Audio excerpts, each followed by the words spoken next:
নমস্কার ফ্রেন্ডস, আজ একটা নতুন ভিডিও নিয়ে এলাম। তো এটা হচ্ছে সজনে শাকটাকে আমি ভালো করে বেছে ধুয়ে রেখে দিয়েছি। তো এটা আমি বাটা করব। এখানে কড়াইয়ে একটু জল বসিয়ে দিয়েছি, জলটা গরম হয়ে গিয়েছে। এটা জলের মধ্যে দিয়ে দেবো, অল্প পরিমাণ জল দিয়েছি। তো এটা জলে দিয়ে একটু ভাবিয়ে নেব। শাকগুলো দিয়ে দিচ্ছি, সামান্য একটুখানি লবণ দিয়ে দিলাম, দিয়ে এই যে লবণটাকে একটু মিশিয়ে ঢাকা দিয়ে রেখে দেব।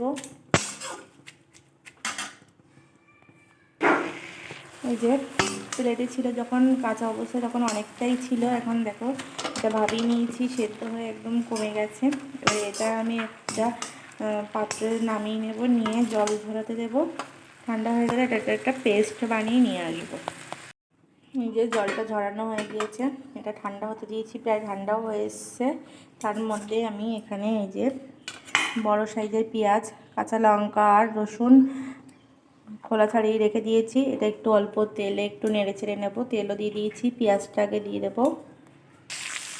পেঁয়াজ, রসুন আর কাঁচা লঙ্কা একসঙ্গেই দিয়ে দিয়েছি, তেলের মধ্যে দিয়ে একটু নেড়ে ছেড়ে নেব।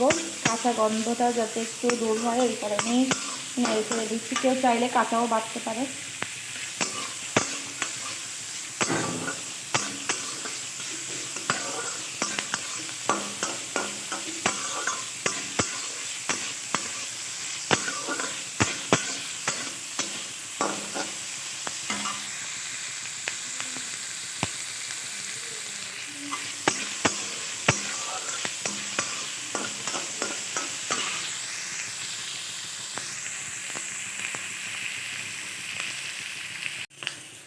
যে নেড়ে ছেড়ে একটু হাফ ভাজা মতো হয়ে এসছে, কাঁচা গন্ধটা জাস্ট চলে গেছে। এবার আমি এটা গ্যাসটা বন্ধ করে দেবো, দিয়ে ঠান্ডা হতে দেবো। পাতাটা ঠান্ডা হয়ে গেছে যেহেতু, এটা মিক্সারে দিয়ে দেবো, মিক্সারের বাটিতে দিয়ে দেবো। যে হাত দিয়ে ধরা যাচ্ছে। সম্পূর্ণ পাতাটা দেওয়ার পর এখানে এই যে পেঁয়াজ, রসুন আর লঙ্কা এটাও দিয়ে দিয়েছি। সামান্য একটুখানি জল দেব, না হলে পেস্ট আর কি হবে না। অল্প একটু জল দিয়ে এটাকে পেস্ট করে নিয়ে আসবো।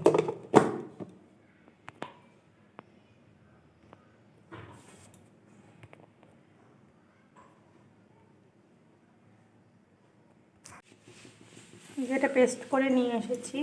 এটাতে আরও একটু জল লেগেছিলো, দেখো স্মুদি একটা পেস্ট বানিয়েছি। এবার কড়াইয়ে সরষের তেল দিয়ে দিয়েছি, তেলটা গরম হলে এটা দিয়ে দেব। তেলটা গরম হয়ে গেলে এই বেটে রাখা সজনে পাতাটা দিয়ে দিয়েছি, দিয়ে বেশ অনেকক্ষণ ধরে এটা নাড়তে হবে যতক্ষণ না পর্যন্ত শুকিয়ে আসে। তো বাটা রেসিপিটা খেতে খুব ভালো লাগে, তোমরাও বাড়িতে ট্রাই করে দেখো। এই রেসিপিটা ভালো লাগলে লাইক কমেন্ট করে দিও, চ্যানেলটাকে সাবস্ক্রাইব করে দিও নতুন হলে। তো এখানে আমি হলুদ ইউজ করব না, না হলে যে পাতার যে কালারটা এটা চেঞ্জ হয়ে যাবে। এখানে আমি একটু লবণ দিয়ে দেবো যেটুকু দরকার, চামচের মতো লবণ দিলাম, পরে চেক করে আবার একটু দেব, না হলে এটা কমে যাবে, আবার বেশি হয়ে যেতে পারে। এটা বেশ কিছুক্ষণ ধরে নেড়ে চেড়ে কষাতে হবে। সামান্য একটু জিরে গুঁড়োও দিয়ে দিলাম। এই যে অনেকটা শুকিয়ে এসছে, নেড়ে নেড়ে এটা নাড়ার কাছে সব কিছু অনেকক্ষণ ধরে নেড়ে নেড়ে বেশ শুকিয়ে ফেলতে হবে, তবেই খেতে দারুণ লাগবে।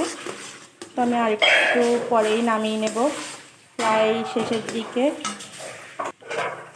এই যে রান্নাটা আমার হয়ে গেছে, তো নেড়ে চেড়ে অনেকটা একদম পুরো শুকিয়ে নিয়েছি। এবার কেউ চাইলে এখানে একটু মিষ্টিও দিতে পারে, তো আমি এখানে কোনো মিষ্টি ইউজ করিনি,